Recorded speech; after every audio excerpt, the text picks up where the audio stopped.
Imagine this. Thousands of alien civilizations scattered across the Milky Way, each one controlling clusters of stars, trading, communicating, maybe even waging silent wars. An ancient galactic web of culture and chaos hidden just out of reach. So here's the real question. If they're out there, why haven't they come knocking? Welcome to the channel.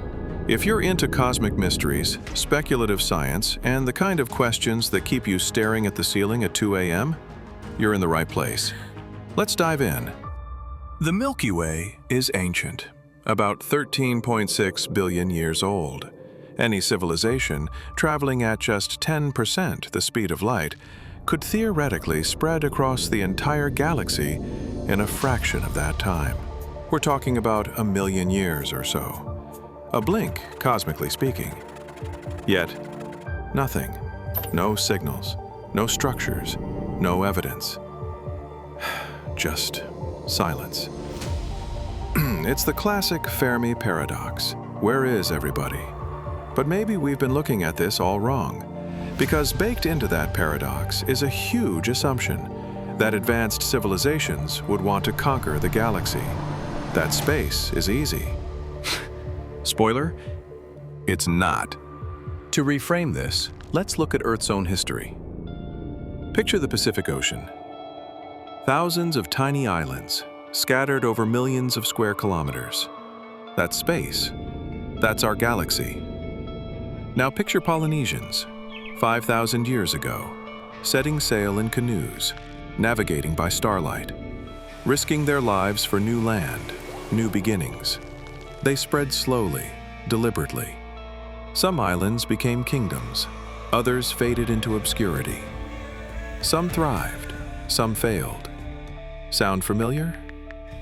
This might be how intelligent life spreads through the stars, not in great sweeping conquests, but like island hoppers, one system at a time. Let's face what's really lurking out there in the cosmic wilderness.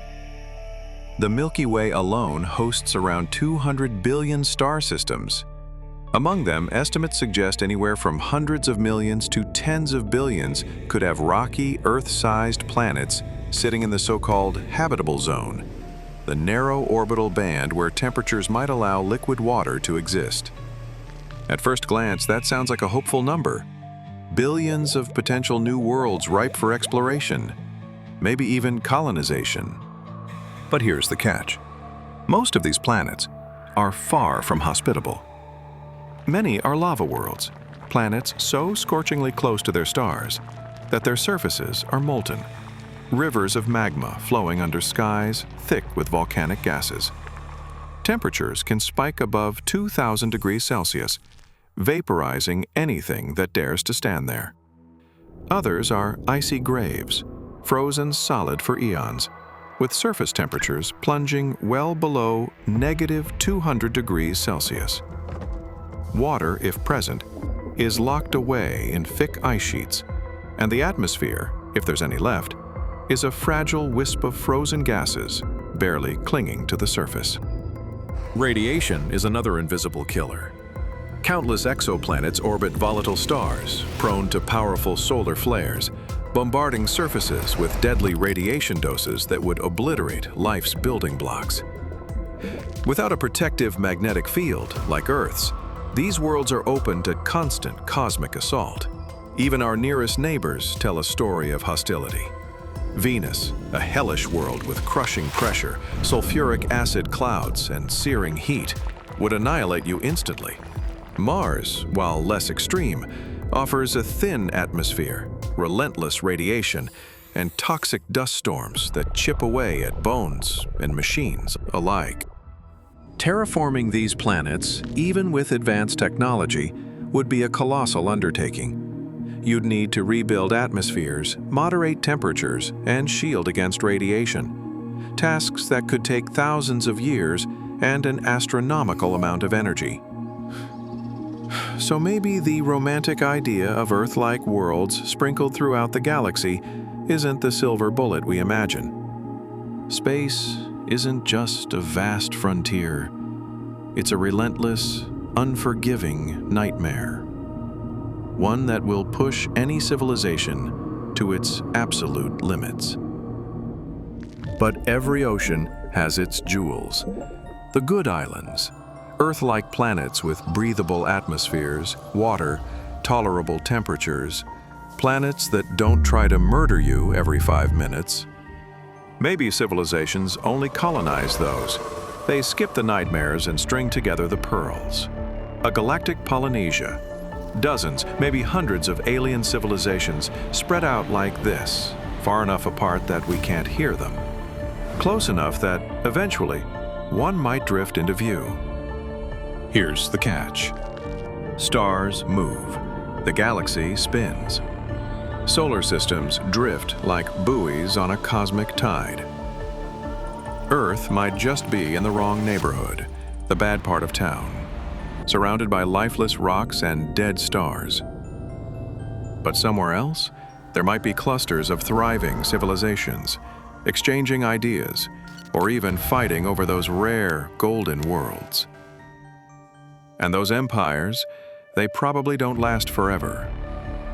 Empires break, civilizations collapse, planets get abandoned. And when that happens, those good islands become free again. The cycle repeats. Let's go deeper.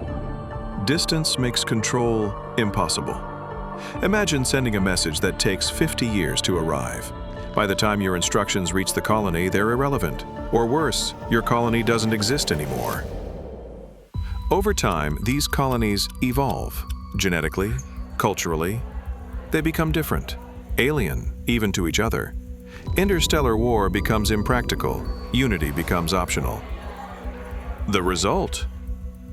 Thousands of disconnected civilizations, living, thriving, dying, over and over. Maybe we don't see them because we're looking for empires, and what exists are islands. So what does that mean for us?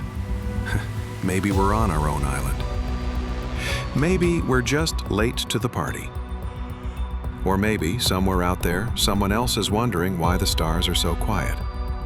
And maybe, just maybe, our islands will drift close enough to wave. We'll be diving deeper into this and other cosmic mysteries in our sister series, The Dark Signal. Because the truth might be light years away, but the questions, they're right here. If this episode sparked something in you, give it a thumbs up. It really helps the channel grow. And as always, stay curious.